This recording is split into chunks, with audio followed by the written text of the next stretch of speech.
Okay, so yeah, I'm Lucas, and I've got Stefan here with me. Our talk was originally designed to be 2 talks, but due to some scheduling things, we had to merge them together. So, well, we'll do our best to make sure we go through the content and everyone understands everything. So, yeah, I'll start with my part, and then we're going to have Stefan. Thank you, Stefan. Thank you. Okay, so we're going to start with EIP-7002, execution layer triggerable withdrawals. Before it was named execution layer triggerable exits, but there are some updates that made we rename this EIP. Before talking about the EIP, I want to go through a little bit of a context here. So I'm assuming that everyone is aware that in Ethereum we have validators, and they are staking 32 ETH, and then they're performing the duties like voting for new blocks with attestations, proposing new blocks, and things like that. And, well, when you're creating a validator, maybe everyone knows that, but we have 2 sets of credentials. You have your validator key, which is associated with your validator public key, which is used for signing your blocks, signing your attestations, and everything. And you have your withdraw key, which is kind of represents the ownership of the staked amount of ETH. Another concept is solo staking versus delegated staking. So this is kind of a different thing, like staking is staking, but I think solo staking will be kind of the most basic thing when you think about staking. You know, you have a laptop, you create a validator, you have the validator key, you have your withdraw key, so you own kind of everything. And when it comes to delegate staking, there is like a bunch of different arrangements. You have custodial, non-custodial, but for this exercise, let's just assume that you own the withdraw key, someone else owns the validator key because they're running your node for you. But they do need the key because they're going to be signing the attestations and everything, so they need the key. So that's just do with that. Okay, another thing before we jump into the EIP, I want to touch on voluntary exits. So voluntary exits since phase 0 has been pretty much the same. If you want to exit a validator, you don't want to stake anymore, you will send a signed voluntary exit message, but that message is signed with your validator key. So you sign that message, broadcast it through, send it through the Beacon API. It's going to be propagated in the network, eventually included in a block, and after some time, your validator joins the exit queue. Pretty straightforward. However, as you can see in the diagram here, if you don't have the validator key, you're kind of in trouble because you don't really have a way of exiting your validator. You need to kind of ring your operator. Hey, could you please exit my validator for me? Well, if they are nice people, they will do it for you. But it's kind of like a grief attack vector because technically the node operator can not really do their best job when doing their attestations and everything, and they have ways of slowly chipping away your stake, which is not great. There are ways around this. Some node operators will give you a pre-signed exit message when you join the system. So you keep that message safe. Whenever you want to exit, you already have the signed message, and then you can exit. This is a workaround because there are a lot of complications with this. There's a lot of, you need to keep that message safe. You're not 100% sure if that message is going to work. And they have to have all the infrastructure around managing that message and everything. So it's kind of a hack. Well, back to the problem that we were talking about. You can only exit your validator today with your validator key, right? And the solution is easy. Just allow both the validator key and the withdraw key to exit the validator. Yep, it's pretty straightforward. Unfortunately, implementing it's not that easy. And that's pretty much the context on how we get to EIP-7002. So why it's not easy? It's important to remember that when it comes to the consensus layer and the execution layer, the consensus layer doesn't have a complete view of what happens on the execution layer, right? So it's got a limited amount of information that comes through that side. I think a good example of this is if you think about deposit processing. Stefan is going to be talking a little bit about it later. It's a complicated mess. It's a whole system, keeps updating and fetching information. It's not that easy.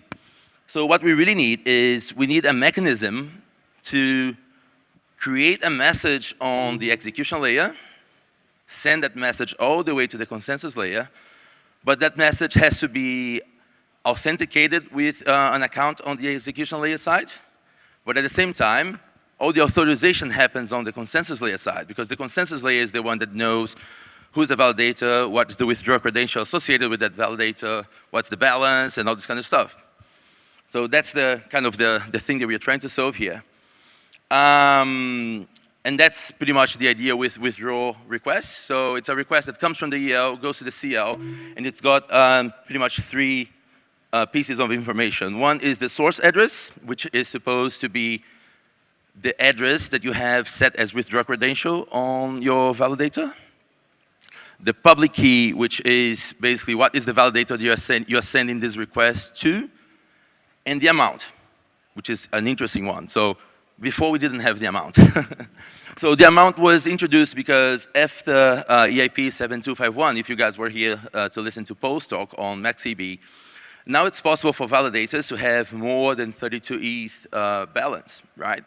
So technically you can have a validator with like 1,000 ETH or something staked. So we basically split the withdrawal into two different types of withdrawal. You can do a full withdrawal, which means I want to withdraw every single way that I have staked, which basically translates into an exit. Or I want to do a partial withdrawal, which means, well, you know, I have 100 ETH, I want 50 back because I want to buy a new car or something. So you do like a partial withdrawal, you get it back into your account, and then you can use the money. And that's we use the amount field for that. So an amount equals 0 means a full withdrawal, which can be a bit weird to think about, but, and an amount greater than 0 is, it's like a partial withdrawal. I just want to withdraw part of my stake. Hopefully everything makes sense until now. And on this diagram, I'm trying to capture how things have changed compared to the previous diagram. So the way that we're creating this mechanism is basically now we're going to introduce this withdrawal request smart contract on the execution layer side. And that contract has pretty much two functions. So the first one is a function that the user is going to call to basically create a request. So when the user wants to create a request, I'm going to send a transaction, signing it with my withdrawal key, not the validator key. And the contract is going to look at it like, oh, okay, that's cool. Someone's creating a withdrawal request. It's going to set that address as the source address on the request. And I'm going to be on this request here. We pass two pieces of information, the validator public key and the amount. Eventually, the execution client is going to call the contract and read the information from it, read the requests that are on the queue. The queue is on the contract state. And send it over to the Beacon node through Engine API. And I'm not going to go in a lot of details of that because, again, not a lot of time. But basically, whenever it's time to create a block, and the Beacon node is going to receive those requests from the EL, some verification happens and everything.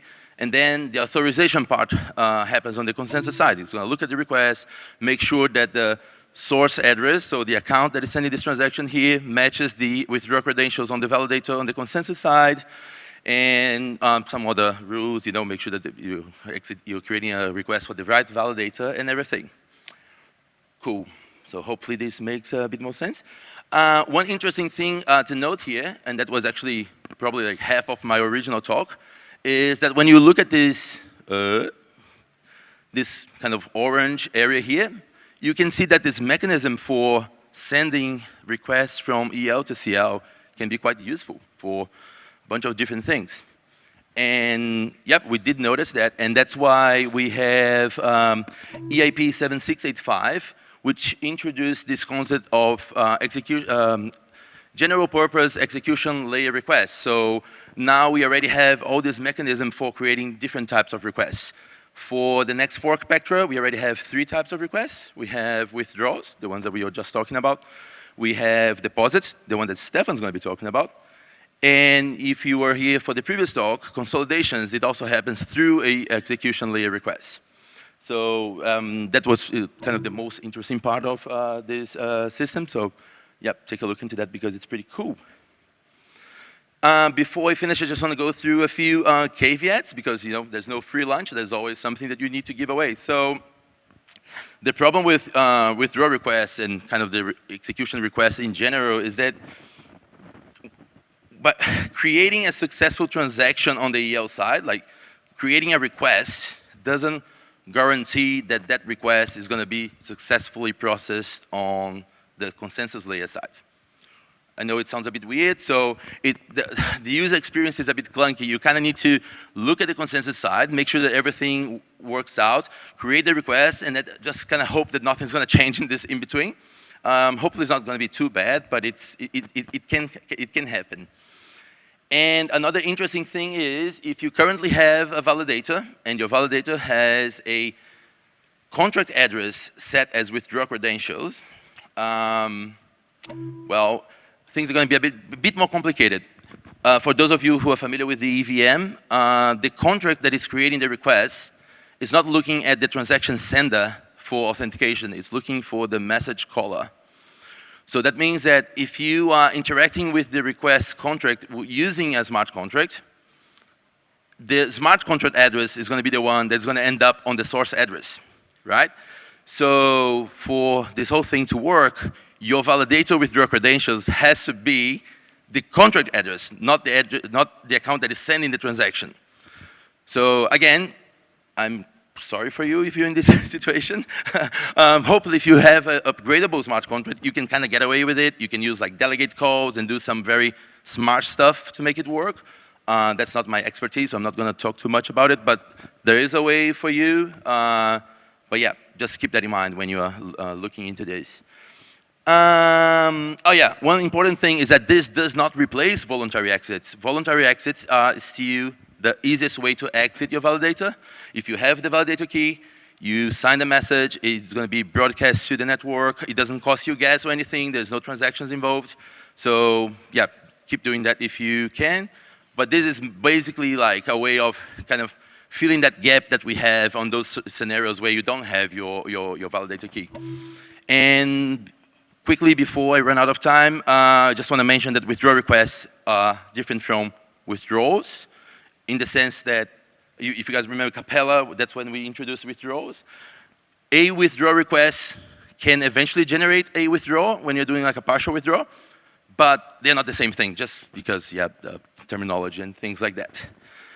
Okay, that was a lot. Hopefully enough for people to understand. I'll leave it here, and then I'll hand over to Stefan for his part. Thank you. Oh, thank you. How does that work? Just, yeah, next slide. And then Yeah.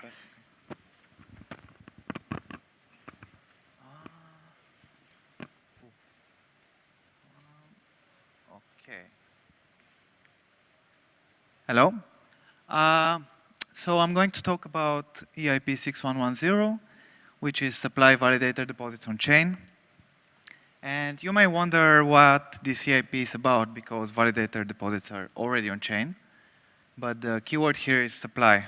So essentially, this EIP changes how the deposit's made to the deposit contract, which sits on the execution layer, how these deposits are supplied to the consensus layer, where either a new validator is initialized or an existing validator balance is topped up. So I'm going to start by explaining briefly how the current deposit processing works, and then I'll go over the depositing processing after this EIP, which will be part of the next fork. Yeah, so current deposit processing, basically a user submits a transaction containing deposit data to the deposit contract, which is essentially 32 ETH, and users usually do that via the staking launchpad. And then there is this 8-hour delay where the consensus layer has to consider the state of the deposit contract. And this has been designed to be 2048 blocks with proof of work blocks, which were around 14 seconds. And this was done to ensure that if there are any issues with ETH1, then essentially that wouldn't impact the beacon chain. And 8-hour was just, it gives about enough wiggle room to ensure that any issues are fixed. And then there is a voting, which is 64 epochs. And it's kind of, this is like a off-protocol consensus mechanism. It was designed before the merge. And basically it ensures that validators agree on the state, on the same view of the deposit contract, which sits in the EL. And before the merge, basically the EL is driven by proof of work. so there was no real connection between the execution layer and the consensus layer. And then this voting, basically, it finishes when at least half number of the votes are the same. And after that, proposers include those deposits alongside the block. And then all nodes can verify these blocks. And then a valid deposit basically either creates a new validator or it tops up the balance of an existing validator. And this is a diagram of the current process. So you can see this user, he basically does a deposit transaction, uses the staking launchpad. And then the important part here is basically, you can see on the right the beacon node, and it has this chunky if1 module, which constantly posts the EL via the JSON RPC API. And it does that 2048 blocks constantly, it posts it in order to build the Merkle tree, which then can be used to produce proofs, which are included alongside deposits. And this is the current process, which is still Ethereum works like that, even though we have already migrated to proof of stake. We still use this JSON RPC. And the way the EIP-6110 works is it simplifies a lot. Basically, the same deposit transaction is made, but then the deposits come directly from the EL via the engine API, and they're included in blocks, and then they're processed on finalization of the chain, which is currently around 13 minutes. And then the same flow, the same, again, the same thing, a valid deposit will either create new validator or top up an existing validator. And the diagram now looks like this, which is pretty much what Lucas showed. You basically have the execution requests, and now you get the deposit requests over the engine API. So whenever a proposer proposes a block, they get the deposit requests. And basically, this whole if1 module, which was quite chunky, now it's no longer part of the beacon node.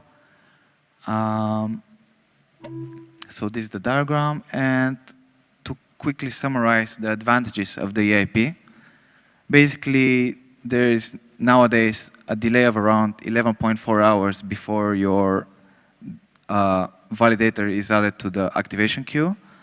And this is basically the follow distance, these 2048 blocks, which is around 8 hours. And then there's this voting of around 32 epochs, which is 33.4 hours.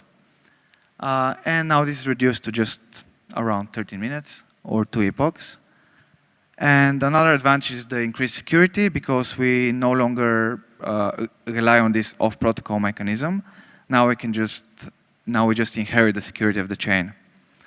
And also there's another benefit, because currently we have these deposit contract snapshots, which basically are a Merkle tree up to a certain point in time. And we no longer need this, because we no longer need to provide proofs, because we're just getting the deposits from the engine API. And one other benefit is that we no longer rely on the JSON RPC API. We only rely on the engine API. And it's also, we just no longer need that very legacy and brittle part of the CL client's code, which is always good to delete stuff. And one more slide I wanted to show. I wanted to quickly show that this EIP is actually it's actually simple to implement. So if you're interested, you can go over this link and see how we implement it. We generally try to do small PRs, so it's just 8 PRs, but it's not big changes. So if you ever want to check how an EIP is implemented actually, this is a good one to go over, because it's quite simple. Yeah, and that's it, pretty much.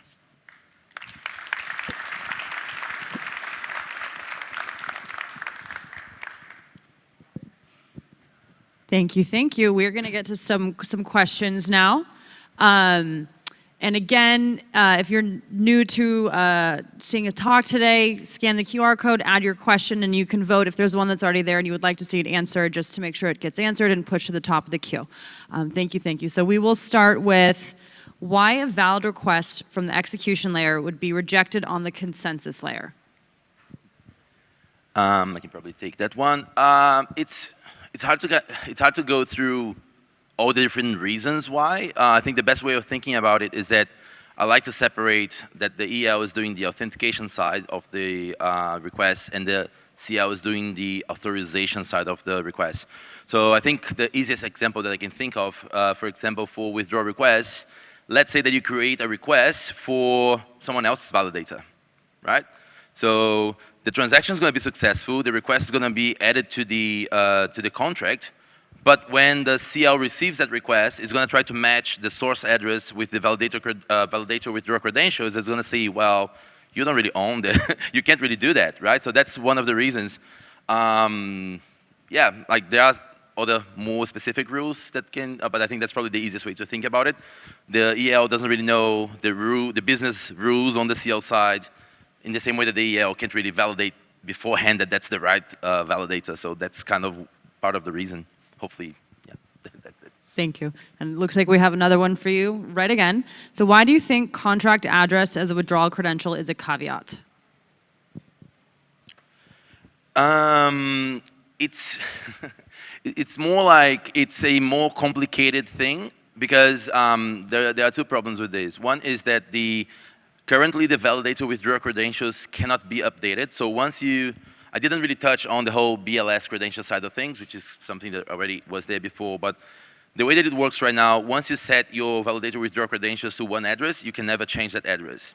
So a few problems happens here. The first one is, as I mentioned, if you have your validator credentials set to a contract address that is not upgradable, you're never going to be able to update that code to call the request contract. So you're already kind of locked out from this mechanism straight away.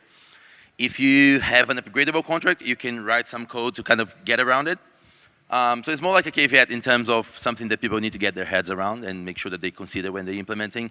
Because I think the natural thing to think is, well, I'm going to sign the transaction with this credential, with this account, sorry, key, and that's the one that's going to show up on the request. But that's why it's kind of a caveat. Thank you. All right, now for you. If EIP-6110 makes ETH1 vote legacy, do we have to carry all ETH1 voting fields and logics in consensus layer, even in post-Electra? Yeah, sure. So there is a little bit of transition period when post-Electra to transition to the new way, because we still have to process deposits via the old way for some time. But after that is done, we can pretty much remove all of this legacy code in next releases after the fork. Thank you. Is there a proof generation process to withdrawal, similar to performing eigenlayer withdrawals? Unfortunately, I'm not familiar with eigenlayer withdrawals process, but there's no proof generation on this withdrawal. Hopefully, if I understand the question, there's no proof generation. What if a deposited request failed? Will users' ETH be refunded? So when you deposit ETH to the smart contract, there is technically no way a deposit request fails. So if the deposit request fails, that means that there is like a consensus failure, which, yeah, it wouldn't be refunded, but it's a big issue. All right, I think we have time for one, maybe two more. How resilient is the engine API comparing to JSON RPC API? Yeah, so the engine API basically drives the execution, the consensus layer client drives the execution layer client via the engine API. So it is very resilient. The JSON RPC API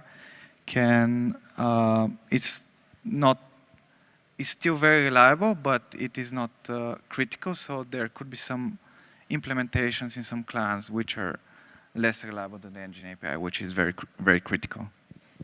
Awesome, and we have just about 5 seconds left, so probably not enough time to get to next question, but if you'd like to come up to the speakers and ask them questions later, they'll be sticking around for a little bit. So thank you very much. Let's have a big